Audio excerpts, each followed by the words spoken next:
Eu quero convidar você a abrir sua Bíblia, por gentileza, no Evangelho de Mateus, no capítulo 4. E nós vamos ler juntos do verso 1 até o 4. E esse texto vai ser tanto o nosso ponto de partida, como vai ditar o tom da nossa reflexão aqui. Mateus capítulo 4, de 1 a 4, eu vou ler na Nova Almeida atualizada. A seguir, Jesus foi levado pelo Espírito ao deserto para ser tentado pelo diabo. E depois de jejuar 40 dias e 40 noites, teve fome. Então o tentador, aproximando-se, disse a Jesus: se você é o Filho de Deus, mande que essas pedras se transformem em pães. Jesus, porém, respondeu: está escrito, o ser humano não viverá só de pão, mas de toda palavra que procede da boca de Deus. Você pode repetir comigo esse texto que Jesus cita em Mateus 4,4? Se você puder, diga depois de mim: o ser humano não viverá só de pão, mas de toda a palavra que procede da boca de Deus. Eu gostaria de chamar a sua atenção para o que de fato está acontecendo nesse texto. Às vezes a gente acaba assumindo algumas percepções erradas, incompletas. Eu, por exemplo, durante muito tempo, achei que o Espírito Santo guiou Jesus ao deserto para jejuar, e porque ele foi jejuar, acabou sendo tentado pelo diabo. O que a Bíblia diz é o contrário. A Bíblia diz que Jesus o levou ao deserto para ser tentado pelo diabo, e porque seria jejuar. Então, quando falamos de causa e consequência, entender o que vem primeiro, o que vem depois, faz toda a diferença. Eu e você vivemos um tempo de uma guerra e uma batalha espiritual talvez sem precedentes. E precisamos entender como podemos enfrentar esse tipo de guerra. Mas também quando o diabo tenta Jesus dizendo: se você é o Filho de Deus, mande que essas pedras se transformem em pães. Eu durante muito tempo achava que a tentação era para fazer Jesus quebrar o jejum. Mas Jesus já tinha terminado o jejum. Porque a Escritura diz: depois de jejuar 40 dias e 40 noites teve fome. A tentação não era para que Jesus quebrasse o jejum. A tentação era para que ele agisse como Deus e não como homem. Filipenses 2 diz que ele se esvaziou de si mesmo. Ele assume a forma humana. Isso é o que qualificaria para ser um representante legal, um substituto no meu e no seu lugar lá na cruz. Se ele agisse como Deus, ele não poderia ser o nosso Redentor. Mas a resposta de Jesus, que para mim é o mais impressionante, né? E nós precisamos entendê-la a partir do prisma do que está acontecendo. Porque quando a Bíblia diz que Jesus teve fome, esse não é aquele sentimento que você tem quando pula uma ou duas refeições. A maioria de nós, quando diz está com fome, né, eu costumo dizer: isso não é bem fome, é um protesto, um desconforto do seu corpo, que, acostumado a receber doses, quantidade de energia em horários específicos, ele começa a pedir por aquilo que você não está entregando. O corpo desenvolve certos hábitos.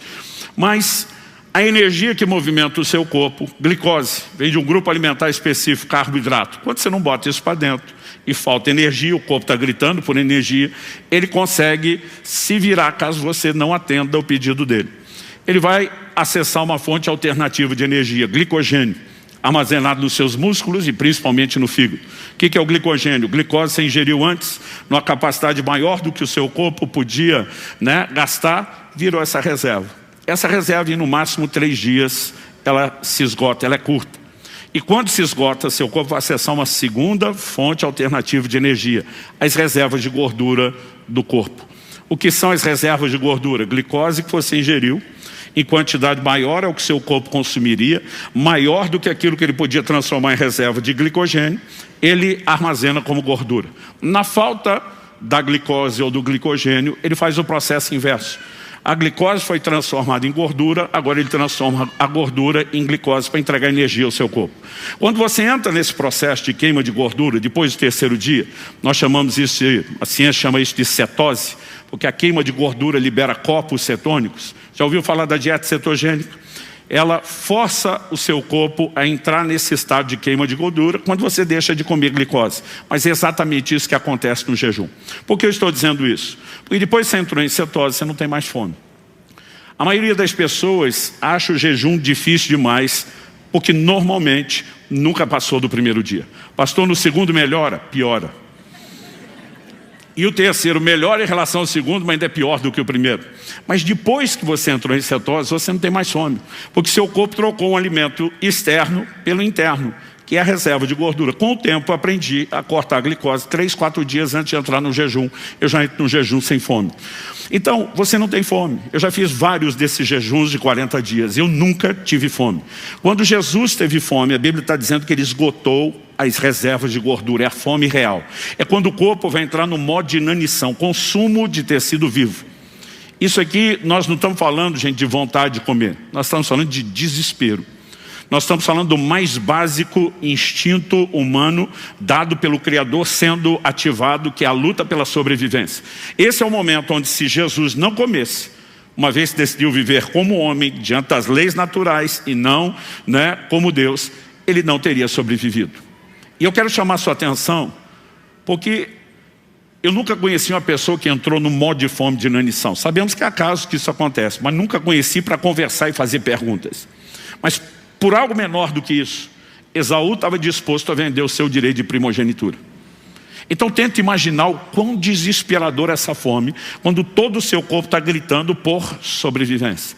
É nesse momento que Jesus faz a declaração: nem só de pão viverá o homem, mas de tudo aquilo que procede da boca de Deus. O que ele estava dizendo: esse corpo pode estar desesperado no nível de fome que a maioria dos seres humanos nunca conheceu nem vai conhecer, mas dentro de mim há uma fome maior por outro alimento. Jesus está dizendo que eu e você não somos apenas carne, matéria, um corpo a ser alimentado. Nós também somos seres espirituais, e esse ser espiritual precisa de alimento para a subsistência, como a carne precisa, e o alimento espiritual é a palavra. Mas Jesus está exaltando a fome pelo pão sagrado celestial como algo que vem primeiro, antes do que o próprio desespero no nível que ele está por alimento. Isso tem me levado a fazer um questionamento: fome de quê está regendo ou guiando a minha e a sua vida? Uma pergunta importante. Há 3 anos atrás, exatos 3 anos atrás, eu estava pregando aqui pela primeira vez esse assunto que Deus trouxe muito forte ao meu coração, enquanto me levou a escrever o livro A Cultura do Jejum. Porque muitas vezes nós não percebemos o como a fome natural está afetando não é apenas o padrão de saúde das pessoas, mas a própria vida espiritual. Qual foi a primeira área de tentação e queda lá no Éden? Comida.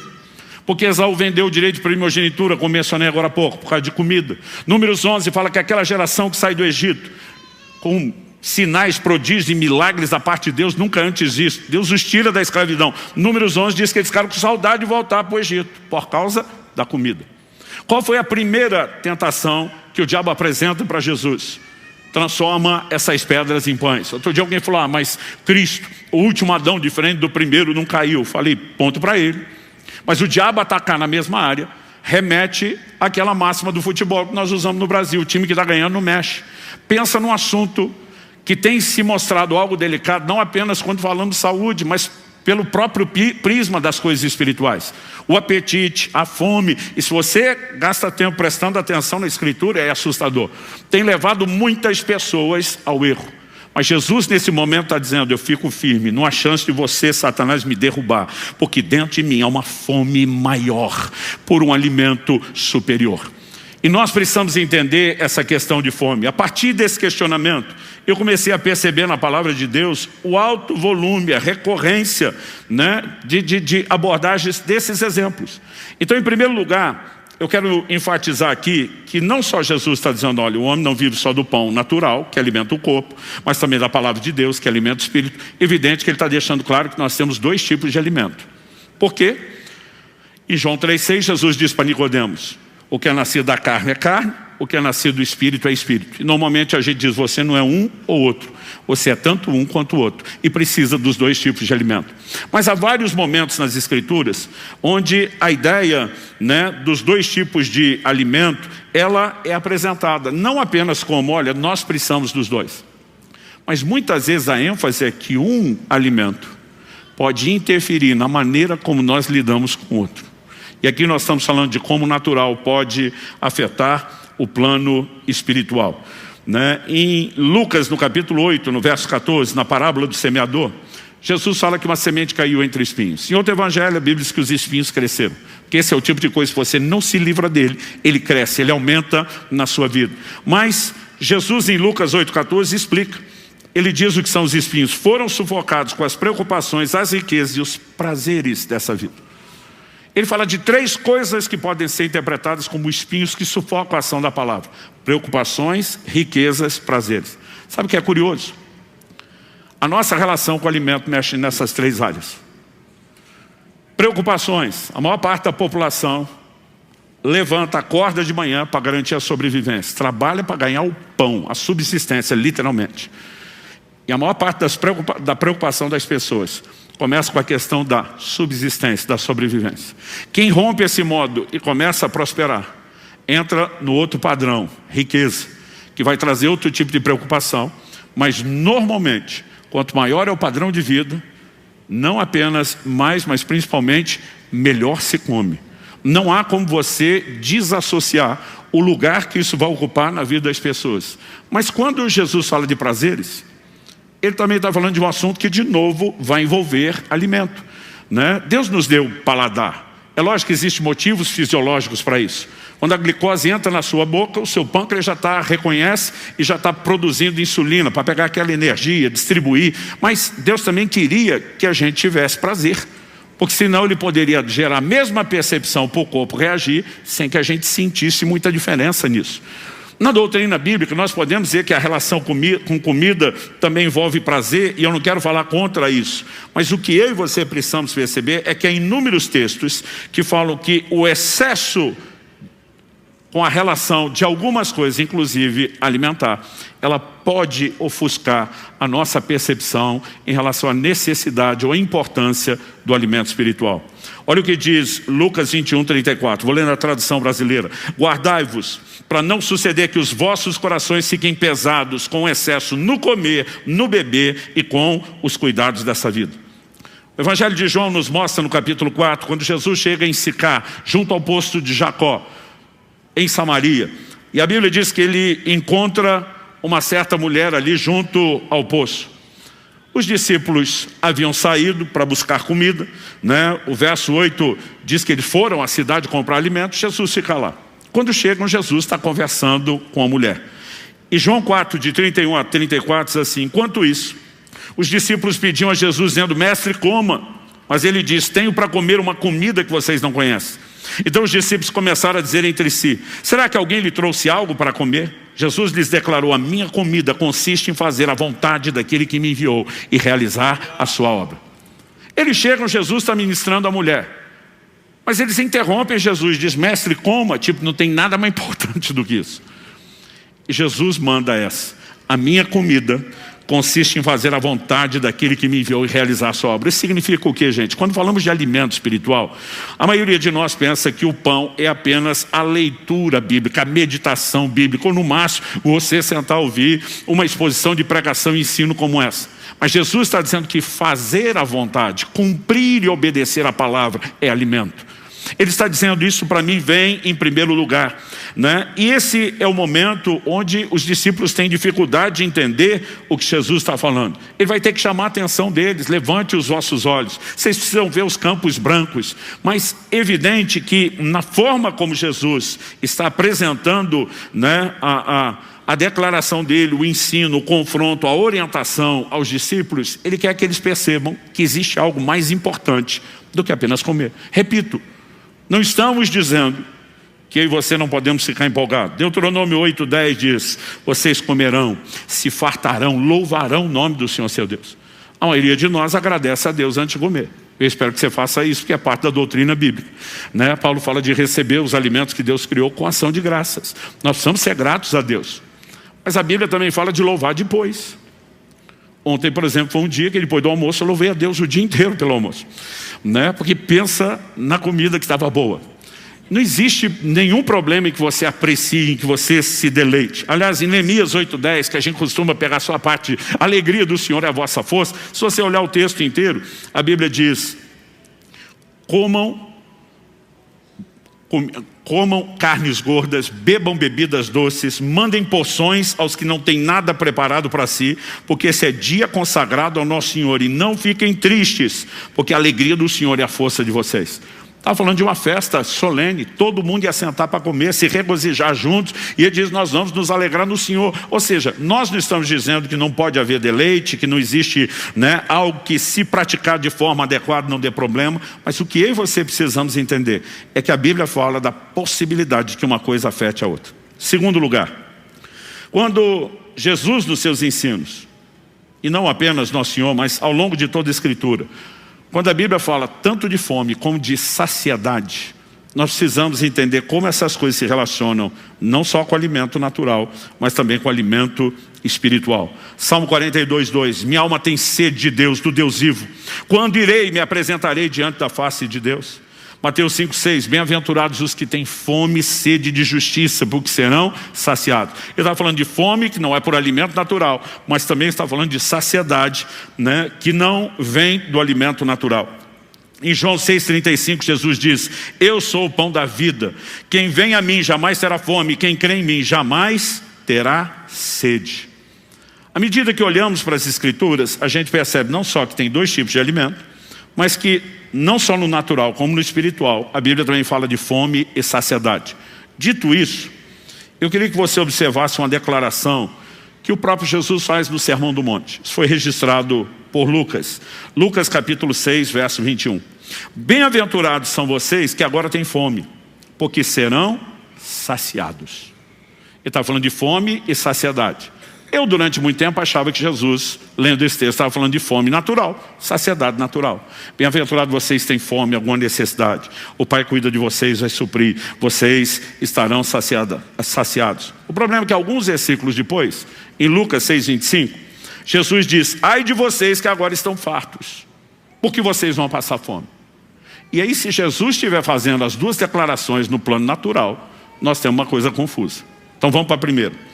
Bem-aventurados vocês que têm fome, porque vocês serão saciados. Deus diz, está com fome, eu te promovo para outro lugar, eu te trago para a saciedade. Só que agora que o cara veio para cá promovido por Deus, Deus diz, ai de vocês estão fartos, porque vocês vão ter fome. Então ele é trazido de novo para cá. Mas quando ele volta para cá, entra em vigor a outra declaração, bem-aventurados vocês que têm fome, porque serão saciados.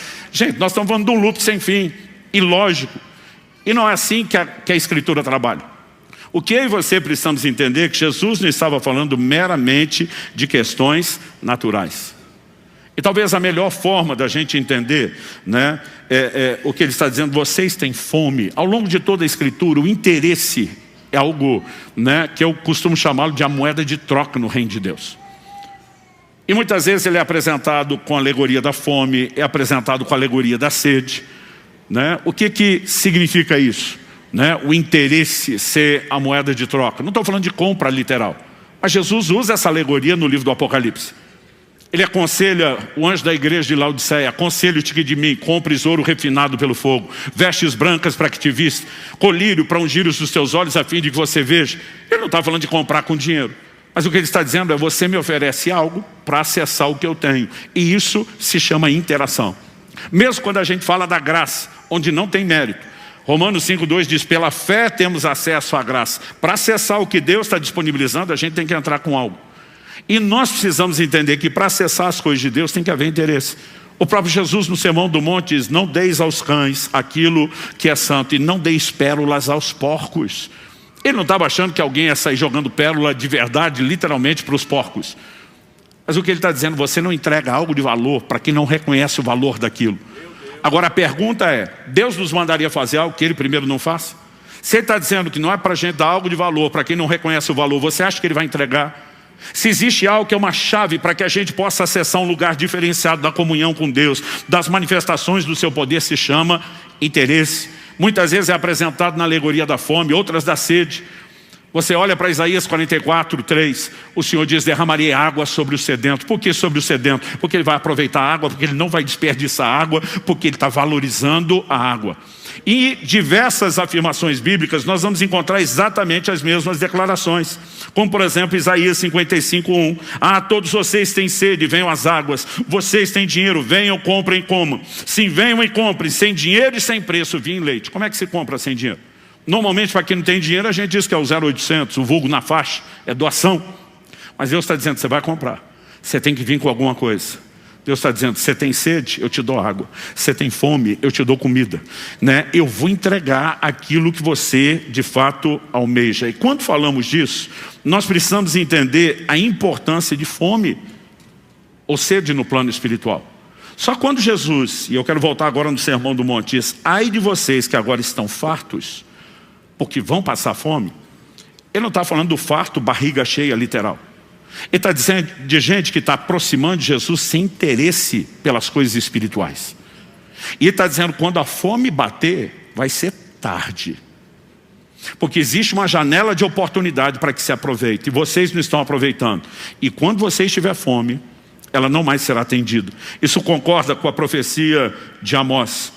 Em Amós, no capítulo 8, nos versos 11 e 12, a Bíblia diz, eis que vem dias, diz o Senhor Deus, em que enviarei sobre a terra fome, não de pão, sede, não de água, mas de ouvir as palavras do Senhor. Durante muito tempo eu estava só, Amós 8:11, falando de uma coisa boa. Porque eu creio de fato num despertamento divino que vai trazer fome, que vai trazer sede. Mas aqui Deus estava trazendo uma palavra de juízo. Se você olhar os versículos anteriores em Amós 8, de 4 a 7, os israelitas estavam sendo julgados porque haviam se fartado do pecado.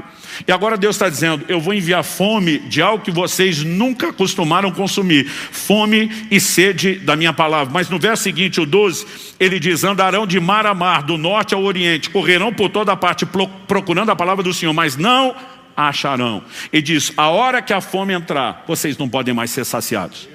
E essa fome não será mais um meio de acesso ao que eu tenho a oferecer. Será só um juízo para vocês se fartaram de outras coisas. Deixa eu tentar explicar isso melhor. Quando eu era criança, mamãe estava preparando o almoço. Esse desenho costumava acontecer no culto de domingo. Domingo, eu e meus irmãos, a gente brincava que era o dia da fome. A gente ia cedo para a igreja na época que tinha a escola bíblica dominical. E a gente pegava 2, às vezes 3 ônibus para chegar na igreja. Então tinha que sair cedo. Depois da escola bíblica dominical tínhamos um culto. E quando o culto terminava, papai era o pastor que atendia todo mundo. Então a gente fechava a igreja. Depois mais 2, 3 ônibus para voltar. Nem sempre ela conseguia deixar o almoço adiantado no dia anterior. Então, às vezes mamãe chegava. Normalmente eu lembro que domingo era o dia que ia rolar macarronada, até porque era mais rápido. Mas a gente estava desesperado. Mas assim, morto de fome.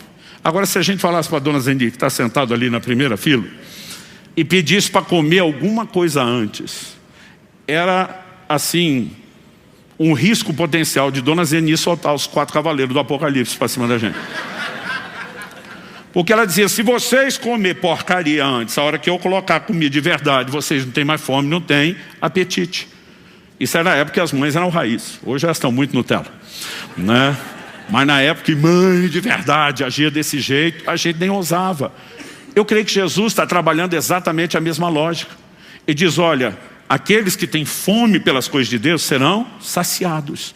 Mas alguns de vocês já chegaram saciados de outra coisa, saciados de balinha, saciados de docinho, saciados de chocolatinho, e agora não tem interesse ou apetite pelas coisas espirituais. Isso é o que tem de fato chamado muito a minha atenção.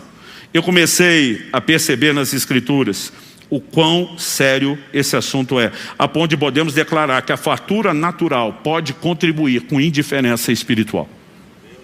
Ela não é automática, mas pode. Deuteronômio capítulo 8, eu quero ler de 11 a 14. Deus começa dizendo, tenham o cuidado. Tenha cuidado, preste atenção, fique esperto, abre o olho. Ou, se a gente for usar a linguagem pentecostal mais raiz, vigia, varão. Tenha o cuidado de não se esquecer do Senhor seu Deus, deixando de cumprir seus mandamentos, seus juízos, seus estatutos que hoje lhes ordeno. Como que alguém esqueceria de Deus? Vamos continuar. Não aconteça que depois de terem comido estarem fartos, depois de haverem edificado boas casas e morado nelas, depois de se multiplicarem o seu gado e os seus rebanhos, e aumentar a sua prata e o seu ouro, e ser abundante tudo que vocês têm, se eleve o seu coração, e vocês se esqueçam do Senhor seu Deus, que os tirou da terra do Egito, da casa da servidão. Depois de terem comido e se fartado, depois de terem prosperado, que não aconteça de vocês se esquecerem.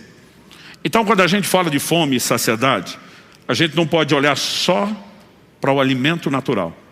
Nós precisamos falar a respeito de outros apetites, desejos e vontades. E é nessa hora que as coisas materiais não podem ficar de fora da equação. No Evangelho de Marcos, no capítulo 10, se você for rápido de endereço, quiser abrir e acompanhar comigo, nós temos um episódio que eu fico pasmo, como assim, raramente eu vejo alguém comentar o assunto. Pregar, mais difícil ainda. E estou assim, uma vida inteira andando e trilhando nesse meio das igrejas. 31 anos só de ministério pastoral, pregando a palavra de Deus há mais tempo. Honestamente, a gente não vê muita gente falar sobre isso. Mas a Bíblia nos mostra que um certo homem rico procura Jesus e ele pergunta o que fazer para herdar a vida eterna. Jesus diz, guarda os mandamentos. Ele falou, eu estou fazendo isso. A Bíblia diz em Marcos 10, 21 que Jesus, olhando para ele, o amou. A Nova Almeida atualizada diz, Jesus olhando para ele com amor. Olhando para ele, o amou. Então entenda que o amou é diferente de o trollou. Ok? Porque é como ele se sente. Jesus olha e diz assim, só uma coisa falta a você. Outras traduções dizem, se queres ser perfeito, pleno, completo. Porque ele vem perguntando da vida eterna. Jesus diz, guarda os mandamentos. Ele diz, mandamento estou guardando. Jesus percebe que tem uma fome por algo mais. Jesus diz, se você quer ser completo, vá, venda tudo o que tem, dê o dinheiro aos pobres, e você terá um tesouro no céu. Depois, vem e siga-me. Esse vem e siga-me não é um chamado apenas para crer nele. Ele falou, eu tenho um lugar para você dentro da minha equipe que vai transformar o mundo. O verso 22 diz, ele porém, contrariado com essa palavra, retirou-se triste, porque era dono de muitas propriedades. A Bíblia sequer menciona o nome desse homem, um jovem. Mas Jesus, que não deixava a bola quicando, aproveita o momento para ensinar os outros, já que o primeiro não foi receptivo à proposta dele. Verso 23. Então Jesus, olhando ao redor, disse aos seus discípulos, como é difícil para os que têm riquezas entrar no reino de Deus. Olha a reação dos discípulos. 24. Os discípulos estranharam essas palavras. Mas Jesus insistiu em dizer, de novo agora, filhos, como é difícil entrar no reino de Deus.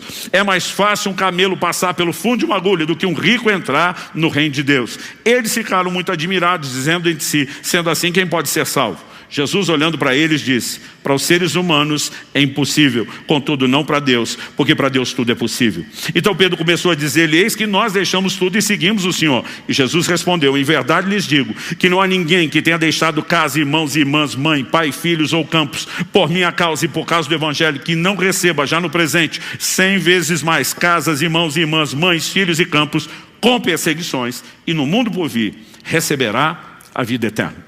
Vamos falar um pouco desse texto, porque se comenta muito pouco a respeito dele. Algumas lições. Em primeiro lugar, a dificuldade que Jesus menciona e a sua origem. Quando ele diz como é difícil para os que têm riqueza entrar no reino dos céus, do que ele estava falando? De onde vem essa dificuldade? Não é Deus que colocou a dificuldade. A Bíblia diz em Romanos 8:11, né, que Deus não faz acepção de pessoas. Então, se por um lado Tiago escreve e diz que ninguém poderia dentro da igreja favorecer o rico em detrimento do pobre, a ordem inversa permanece aos olhos de Deus. O rico também, aos olhos dele, não vai valer menos do que o pobre, porque todo mundo é igualmente valorizado e amado aos olhos de Deus. Então, a diferença não vem de Deus. Então, se não é Deus que estabelece a dificuldade, e a dificuldade está lá porque Jesus está dizendo que é difícil para os que têm riqueza entrar no reino de Deus, por lógica, por eliminatória, a gente conclui que quem dificulta a sua própria entrada no reino é o próprio rico e não Deus. Então nós temos a origem da dificuldade, ela procede do próprio rico. Agora vamos entender outra coisa. A gente tem que separar a diferença entre dificuldade e impossibilidade, são duas coisas distintas. Quando Jesus começa a falar da dificuldade de alguém ser salvo, os discípulos já dizem, desse jeito ninguém vai ser. Jesus diz, ei, o que é impossível para o homem, é possível para Deus. Jesus estava falando o quê? Eu não estou falando de impossibilidade, porque nós servimos o Deus do sobrenatural, o Deus que transforma impossibilidades em possibilidades. Jesus está dizendo, dificuldade é uma coisa. Agora, a dificuldade pode ser vencida. Se fosse impossibilidade, o quadro não poderia ser mudado. Então ele fala de algo não só que é de Deus, procede do próprio rico, mas pode ser mudado e pode ser vencido. Quem está acompanhando até aqui? Agora, a próxima pergunta. Por que que os ricos a gente diria a maioria, tem dificuldade. E aí nós vamos voltar no exemplo que eu dei da criança que come antes do almoço. Porque satisfazem sua alma com as riquezas e já não há apetite para aquilo que é espiritual. Olha o que Jesus diz em Lucas 12, 19, quando ele fala e conta a parábola de um rico insensato. Ele diz que o camarada falou assim: então direi à minha alma, você tem depósito muitos bens para muitos anos, descansa, coma, beba, aproveite a vida. Direi à minha alma, existe um lugar onde as pessoas começam a saciar-se a si mesmos com conquistas e realizações, a ponto de não darem espaço para que possam ser preenchidas por Deus. E aí que entra a importância do desprendimento, que vai te levar a um novo enchimento. Quando Jesus disse para aquele rico vender tudo que tinha, não é a ordem que ele deu para todo rico. O apóstolo Paulo escreve a Timóteo e diz: manda aos ricos desse mundo. Está falando no contexto da igreja. Se todo mundo que se convertesse tivesse que vender, dar tudo, não tinha mais rico dentro da igreja. Ele diz: manda aos ricos desse mundo que sejam generosos em dar, prontos a repartir, né? E ele vai trazer outras instruções. Mas o ponto a ser entendido é que para esse homem, Jesus deu uma orientação específica que deveria ter sido obedecida. E não foi. Então os discípulos rebatem, né? Quando você olha ali o verso 28, Pedro, ele se posiciona e diz: nós deixamos tudo e seguimos o Senhor. É o momento que ele está dizendo: eu estava naquele barco quando o Senhor falou, me segue, eu virei as costas para o meu negócio, eu desisti de tudo. Nós deixamos tudo e temos seguido o Senhor. E aí o que Jesus responde? Em verdade lhes digo, não há ninguém que tenha deixado casa, irmãos e irmãs, mãe, pai, filhos ou campos por minha causa, por causa do Evangelho, que já não receba no presente 100 vezes mais isso tudo, com perseguições, e no mundo por vir a vida eterna. Do que Jesus está falando? Que o fato de que Pedro e os demais discípulos abandonaram tudo, isso gera mérito para a salvação? Gente, salvação não é por mérito. Porque Jesus não fala só de receber mais aquilo do qual abriu mão, mas está falando da vida eterna. Agora, o que eu e você precisamos entender é que não se trata de merecimento, mas se trata de esvaziamento para um novo enchimento. Quem está entendendo? Porque se o problema é ter as coisas, por que é que Jesus daria 100 vezes mais? Então ele tornaria a situação 100 vezes mais problemática do que era antes. Mas o problema nunca foi ter as coisas. O problema é quando as coisas entram primeiro e no espaço para ele. E ele diz: vamos tirar esse negócio para que eu tenha espaço. Quando eu tiver espaço, eu posso te dar muito mais.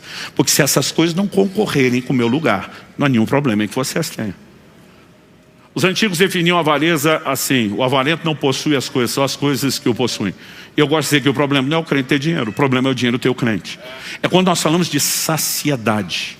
É quando nós falamos de um lugar onde nós colocamos nossa confiança, onde nós colocamos realização.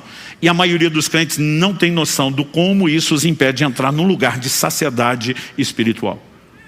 Isso me leva ao terceiro e último tópico da minha mensagem. Qual é o poder da abstinência na prática da vida cristã? Quando você olha desde o Antigo Testamento, a abstinência era o comum. Não apenas o jejum de alimento, que essencialmente esse é o sentido primário da palavra jejum.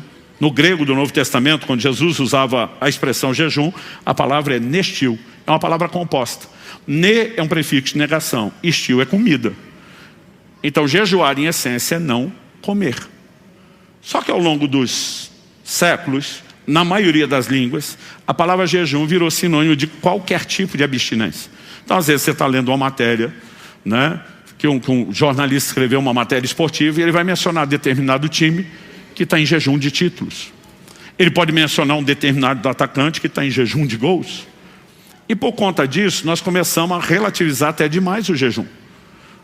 O que de vez em quando eu ouço os crentes dizendo: estou fazendo jejum de rede social. Eu não acho errado. Eu só acho que as outras abstinências, elas têm que ser complementares e não substitutas do jejum de alimento. Porque a Bíblia fala de diversas abstinências. Números 30, tinha lei a respeito dos votos. E Deus diz assim: quando alguém fizer um voto, uma oferta voluntária ao Senhor, com a intenção de afligir sua alma. O que é isso? Ele iria abrir mão de algo que ele gostava muito. Ele infligir na sua própria alma tristeza e aflição por abrir mão de algo que dava prazer. Quando Deus estabelece essa lei, Ele está dizendo, eu não exijo isso de ninguém. Mas ao regulamentar a lei dos votos, Deus está dizendo, eu espero que vocês façam. Ninguém é obrigado a fazer. Mas em outras palavras, Deus está dizendo, só regulamentei a lei dos votos porque eu espero que vocês cheguem ao ponto de fazer ofertas voluntárias. Abrir mão de coisas preciosas para vocês. Afligir a alma de vocês, abrindo mão do prazer que aquilo dava a vocês. Por quê? Porque Deus quer sabotar a nossa alegria? Não. Porque muitas vezes, se eu e você não paramos de buscar saciedade na fonte errada, nós jamais vamos acessar a verdadeira fonte de saciedade, que é Ele. Dá para entender a diferença? Então, quando você entende essa lógica na vida cristã, a gente precisa olhar direito para o nosso primeiro texto. Quando Jesus responde a Satanás, está escrito, nem só de pão viverá o homem, ele está citando o quê? Deuteronômio, capítulo 8, verso 3. E eu gostaria que você pudesse ler esse texto comigo. O texto sagrado diz assim, Deuteronômio 8:3, ele humilhou vocês, ele os deixou passar fome, ele os sustentou com maná que vocês não conheciam e que nem os pais de vocês conheciam. Para quê? Para que indicativo de propósito? É a razão de tudo isso. Para que vocês compreendessem que o ser humano não viverá só de pão, mas de tudo o que procede da boca do Senhor. Jesus, na aplicação prática, está dizendo, o homem não vive só de pão, vive da palavra. Só que o que Moisés, o texto que Jesus citou, está dizendo é, para vocês compreenderem que o homem não vive só de pão, mas do que procede da boca de Deus, Deus tem uma didática, Deus tem uma pedagogia, Deus tem uma metodologia específica de ensino, qual? Ele humilhou vocês e os deixou passar fome. Essas duas ações precisam ser entendidas, humilhação e fome. Porque quando você olha ao longo das Escrituras, as duas estão relacionadas com abstinências. Por exemplo, Levítico 16, era o dia do jejum compulsório no Antigo Testamento. Toda a nação de Israel, uma vez ao ano. Naquele dia do ano, todo mundo tinha que jejuar. Só que você lê Levítico 16, você não acha a palavra jejum. Você vai ver Deus, por meio de Moisés, dizendo que cada um tinha que humilhar ou afligir sua alma. E no final a ordem divina é aquele que não humilhar ou não afligir sua alma será eliminado do povo. Se for só um sentimento, como é que saberia quem sentiu quem não para eliminar a pessoa? É no livro do profeta Jeremias e depois num registro de Lucas no livro de Atos que você vê duas alusões, uma no Antigo e uma no Novo Testamento ao dia da expiação, chamando ele de o dia do jejum. E aí você entende que essa aflição era causada por abstinência. A mesma lógica em Números 30, a lei dos votos. Quando alguém fizer algum voto com o qual quiser afligir sua alma. Está falando de abstinência, embora ali não seja alimentar. E aí o que eu e você precisamos entender é que a abstinência, ela tem o poder de abrir os nossos olhos, a nossa percepção, para aquilo que realmente tem valor. E eu tenho batido nessa tecla há um tempo. Eu comecei a jejuar cedo na minha caminhada cristã. Aos 15 anos de idade, fiz meu primeiro jejum. Uma refeição só, não foi nem o dia inteiro. Ainda com medo de morrer, eu e os amigos fizemos, enchemos o bucho de refrigerante. Embora uma refeição para adolescente está quase igual um dia para certos, né, alguns de nós de outra idade. Mas eu lembro que o meu interesse foi crescendo cada vez mais pelo jejum. Aos 18 anos de idade já fazia de 3 a 7 dias na água quase todo mês. E ao longo dos anos eu fui crescendo nessa prática. Então, ao olhar para trás, eu não posso dizer para você que eu fui omisso ou negligente no jejum. Mas se eu tivesse entendido antes o que eu entendi há 3 anos atrás, quando Deus falou comigo exatamente o que eu estou compartilhando com vocês, eu posso dizer uma coisa, eu teria jejuado muito mais. Eu lembro quando preguei essa mensagem aqui na igreja 3 anos atrás, fiz uma promessa. Eu falei, primeiro, eu prometo a vocês, vocês vão me ver jejuar como nunca viram na minha vida. Abril agora, eu estou indo para o meu 10º jejum de 40 dias. Eu falei, segundo, eu vou perturbar vocês, como eu nunca fiz, ensinando, pregando sobre jejum de tempos em tempos. Às vezes são mensagens diferentes, às vezes o mesmo assunto com outra roupagem, e às vezes vai ser repetição, como estou fazendo hoje. Porque nós precisamos entender o impacto que isso tem. O jejum tem tanto a ver com fome como humilhação. Aliás, outro dia um falou, não, pastor, não gosto de jejuar. Eu falei, por quê? Não, ele falou, porque eu tenho fome. Falei, a ideia é essa, para quem vai praticar jejuns prolongados com mais frequência, dá para driblar a fome, entrar em cetose antes, mas não tem como você driblar o outro elemento, humilhação. Outro dia um falou, não, pastor, eu não gosto do jejum porque a gente fica triste. Eu falei, o que você acha que significa humilhar a alma? Passar o dia inteiro sentado rindo? Eu falei, agora, a humilhação ela dura um tempo. Porque enquanto você está na fase do esvaziamento, há desconforto. Mas a hora que você entra na fase do enchimento, há deleites inimagináveis esperando por mim e por você. E nós vamos ter que saber fazer a distinção. Daniel, no capítulo 10, no verso 12, a Bíblia diz que o profeta dispôs o coração a se humilhar na presença do seu Deus. Está falando do jejum. Jejum, humilhação. Existe desconforto, principalmente no início ou nos jejuns menores, sempre. Mas o jejum também tem a ver com fome. Isso significa que a receita de Deuteronômio 8, que Jesus cita no seu jejum, de humilhação e fome, ela é parte de um princípio espiritual. Muitas vezes a importância de abstinência é para que a gente se desligue da percepção de certos deleites inferiores e a gente consiga acordar para a percepção de deleites superiores. Em 1 Coríntios, no capítulo 7, Paulo deixa claro no versículo 1, quando ele diz: cada homem tem a sua própria esposa, cada mulher tem o seu próprio marido. E ele vai dizer, porque qualquer envolvimento entre homem e mulher fora do casamento, ele classifica de imoralidade. Mas dentro do casamento, Paulo deixa claro que a intimidade física, a relação sexual, é dádiva de Deus e não é só para procriação, é para prazer, é para deleite. Porque no verso 5 ele vai dizer assim: não se privem um ao outro, a não ser, vai dar única exceção, por um pequeno período de tempo, se os dois estão de acordo, e ele dá um motivo, a fim de vos dedicardes à oração. Ele diz, não sendo essa exceção, não se privem, não se neguem. Traduzindo, Paulo está dizendo, tem que ter avivamento nessa área também. Agora ele está dizendo, só existe um motivo para uma pausa nisso. É quando vocês resolvem se dedicar à oração. A palavra dedicar não significa que quando o casal está vivendo o avivamento da intimidade deles, eles não possam orar. Mas está dizendo aqui, você está nas águas rasas. Se você quer entrar em águas profundas, é bom parar de encher sua alma com balinha, com docinho, com chocolatinho, antes da verdadeira refeição ser servida. Eu tenho contado ultimamente algo que me aconteceu há uns 2 anos e meio atrás. Um pastor me perguntou: o que tem te levado com tanta frequência a esse lugar do jejum? Frequência, recorrência, paixão, intensidade. E eu falei para ele, a capacidade de perceber os deleites espirituais. Ele é um mestre de Bíblia impressionante. Mas ele me olhou com cara de interessado e disse, me fale mais sobre isso. E eu contei a história, que eu já devo falar 3 vezes aqui nos últimos 2 anos e meio. De como no jejum seu paladar fica apurado. E eu contei para ele de como num evento, poucos dias antes da minha conversa com ele, eu pedi o sumo do limão, né, o suco do limão, para eu colocar na água num período de jejum. E quando o garçom trouxe e eu provei aquilo, estava doce. E eu chamei ele, dizendo, amigo, só queria limão, não era limonada. Ele falou, mas isso é limão. Eu falei, impossível, está doce. Ele falou, impossível, digo eu, que vi o cara da cozinha espremer. Eu provei a segunda vez, está doce. Aí ele coçando a cabeça, sem acreditar, o pastor na minha frente pega, prova, faz uma cara de azedo, diz, pelo amor de Deus, Subirá, isso aqui é limão puro, não tem nada de doce. Eu pensei que estava doido, provei a 3ª vez, continuava doce. Ele achou que o doido era ele, provou a 2ª vez, fez cara de azedo de novo. Todo mundo na mesa quis provar, entrar no tira-tema, eu quase fiquei sem limão. Todo mundo fez cara de azedo. E eu estou ali tentando entender, eu não estou doido. E eu me lembrei do jejum. O jejum, seu corpo passa por uma limpeza. Não tem a concorrência daquela disputa de tantos sabores no paladar. O paladar fica absurdamente aguçado. Então, normalmente as pessoas dizem, água não tem gosto. A gente diz, quem jejua discorda. Tem muita diferença de gosto de uma água para outra. E naquele momento eu conseguia perceber a frutose, o açúcar natural do limão, que ninguém conseguia perceber naquela mesa.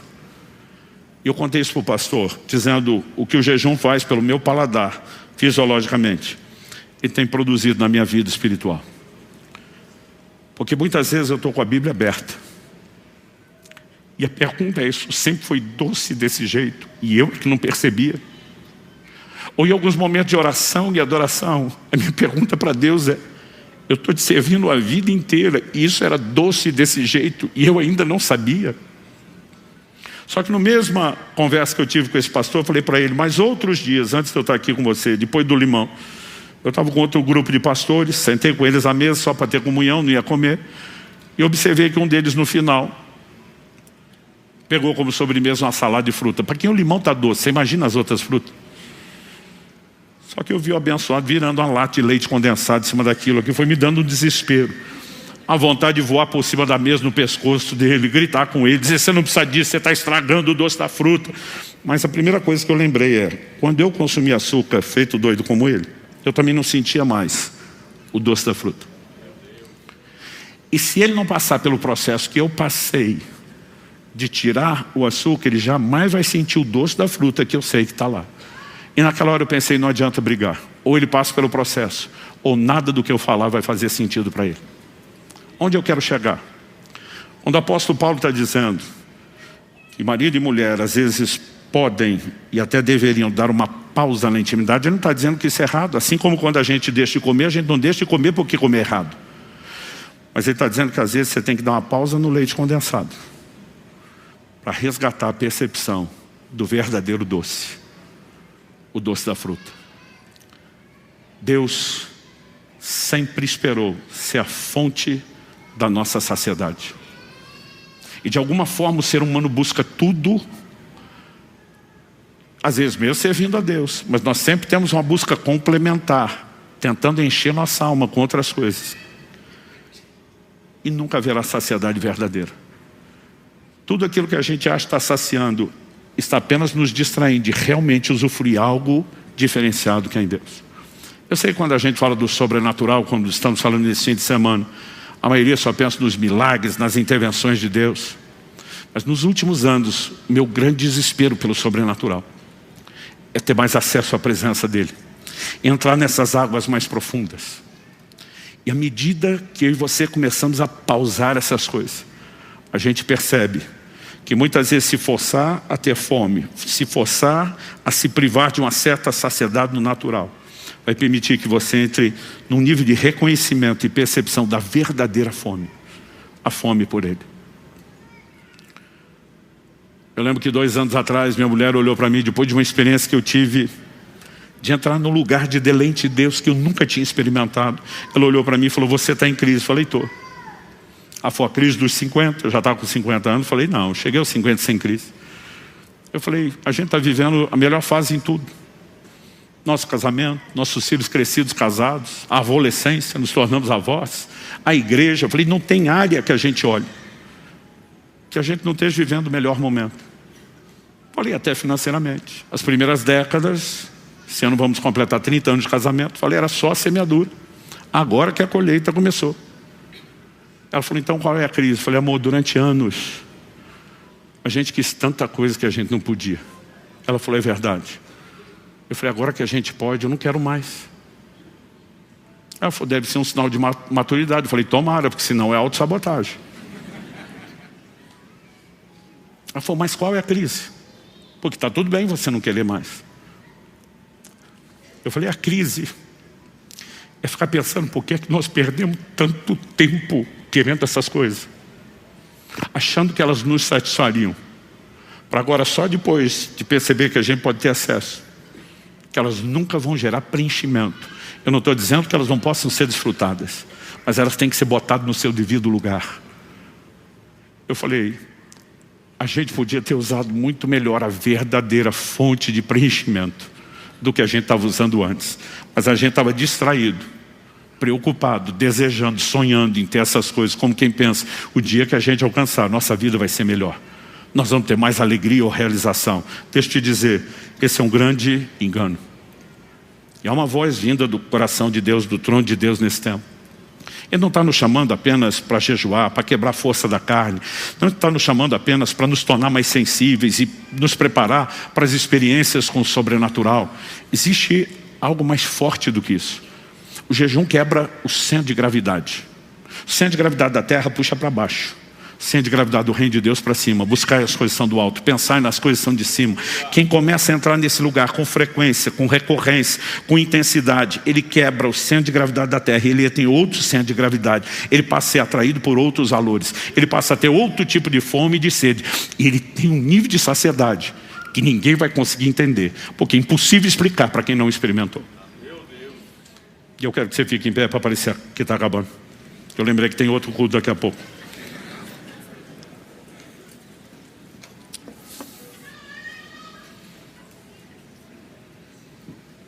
O apóstolo Paulo diz: o que para mim era lucro, eu considerei perda.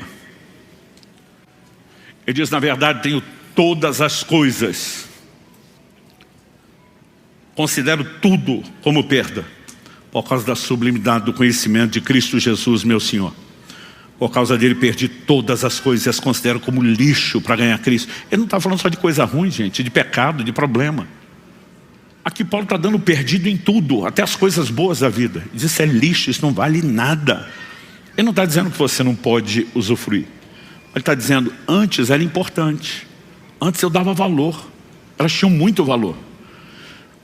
Mas quando eu entrei e acessei a sublimidade do conhecimento de Cristo Jesus, e eu descobri esse nível de importância e valor, comparado com esse novo entendimento, aquilo que antes parecia importante, desvalorizou, perdeu a importância.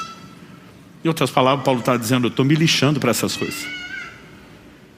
E uma das maiores crises dos últimos anos começaram a ser marcado pelo jejum frequente. É que as coisas materiais perdem absurda e inexplicavelmente o seu valor. Elas não te atraem, elas não te preenchem. Muitas vezes eu li o livro do Eclesiastes e não conseguia entender a mensagem. Eu pensava: Salomão teve tudo que teve para terminar depressivo. Quando ele está dizendo tudo é vaidade. O homem que está falando foi o homem que mais acessou deleites. Não importa se você vai falar de riqueza, de fama, de qualquer coisa. E basicamente ele termina dizendo: é tudo vaidade, é tudo distração. A saciedade está em outro lugar. Mas para chegar nela, nós vamos ter que resgatar a fome. E para resgatar a fome, nós vamos ter que parar de encher a barriga de doce e balinha, porque senão não haverá apetite para as coisas espirituais. Há muitas coisas que são lícitas, mas nós estamos dando tempo demais. Entretenimento, festas. Fala de festa, eu vou de comida, porque festa de crente é comida. Crente não fuma, não bebe, mas come, que é um negócio. Nós vamos ter que dar uma pausa nessas coisas, para poder entrar na percepção de quem é Ele. Eu não vim te apontar o dedo, eu não vim jogar pedra em você. Eu falo com todo o temor de Deus do meu coração. Há um desespero dentro de mim. E a nossa oração tem sido: Deus, talvez nós não vamos acessar esse lugar de fome sem aprender a prática da abstinência. Mas à medida que nós vamos nos exercitando nisso com regularidade, algo vai mudar, porque isso é parte da didática divina, para que vocês compreendessem que o homem não vive só de pão, mas de tudo que sai da boca de Deus. Essa didática ainda funciona. E eu quero te convidar a usar mais isso. Eu sei que está em cima, nós vamos fazer um grande movimento, no mínimo com os pastores das alcances e próximos de nós, no mês de abril, para um tempo de jejum. 100 dias na palavra chegaram, é hora que você pode intercalar. São momentos onde nós podemos e devemos valorizar o que realmente precisa. Pai, eu oro por cada um dos meus irmãos e irmãs. Eu oro para que aquilo que o Senhor começou aqui agora não termine no final dessa reunião. Eu oro que nenhum de nós te trate como uma torneira a ser fechada ou um interruptor a ser desligado ao final deste culto. Eu oro que aquilo que o Senhor começou continue. E não só continue, eu oro que cresça, que ganhe espaço dentro de cada um de nós e que cumpra o seu pleno propósito. Nós te agradecemos não apenas pela palavra, que gera instrução, que provoca a nossa própria fé e uma resposta ao Senhor, mas que externa o seu convite amoroso de um Deus que anseia nos encher e preencher como nada nessa terra jamais poderá nos preencher. Mesmo aquelas boas coisas que o Senhor mesmo nos presenteou. Nós oramos por um novo tempo de despertar. Nós oramos por uma fome espiritual nunca antes experimentada no nosso meio. Nós oramos por sede pelas coisas de Deus de uma maneira como nunca antes vivenciamos. Nós oramos por dias de despertamento. Nós oramos por dias de percepção ao teu chamado para um lugar mais profundo, onde não apenas veremos mais milagres, mas também onde teremos uma comunhão maior e experiências maiores. Nós clamamos por isso em nome de Jesus e para a glória de Deus. Se você crê e concorda, diga amém. Se você recebe essa palavra, diga eu recebo em nome de Jesus. Confira esta outra linda pregação, que pode tocar seu coração e inspirar sua fé.